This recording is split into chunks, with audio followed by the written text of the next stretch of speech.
ఎప్స్టీన్‌కి, ట్రంప్‌కి సంబంధం ఏంటి madam?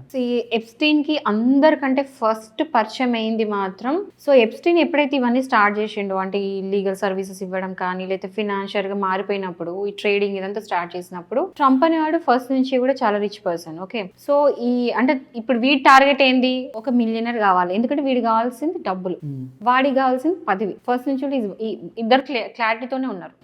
So ఒకరికొకరు అట్లనే పరిచయం పెరిగింది అండ్ వాడు కూడా ఒక పీడిఎఫ్ ఫైల్ అని చెప్పేసి ఒక అలిగేషన్ ఉంది.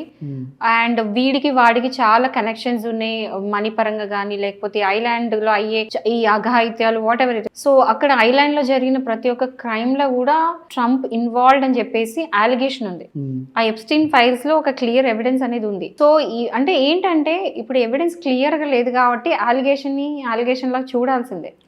సో ట్రంప్ మీద ఇంకా అలిగేషన్ ఉంది, అందరికీ తెలుసు. అంటే ఓపెన్ గా ఎవిడెంట్ గా కనబడుతుంది. కొన్ని పిక్చర్స్ చూస్తే వీడియోస్ చూస్తే అంటే ఇప్పుడు జనరల్లీ ఒక ఫోటో చూస్తే ఒకరికి ఒకలా కనపడుతుంది, ఇంకొకరికి ఇంకోలా కనపడుతుంది. సో ట్రంప్ ఫొటోస్ కానీ వీడియోస్ కానీ చూస్తే ఏమవుతుందంటే ఒకరికి నిజంగానే ట్రంప్ వీడియో ఫైల్ లా కనపడతాడు, అదేముంది పిల్లలు ఆడుతుంటే చూస్తున్నట్టు కనపడుతుంది.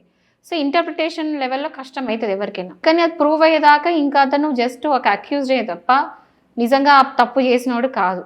సో వీళ్ళిద్దరు పరిచయం ఏంటంటే ఎప్స్టీన్ ఫైల్స్ లో మాత్రం క్లియర్ గా వాళ్ళిద్దరి మధ్య కనెక్షన్ అయితే క్లియర్ కనబడుతుంది.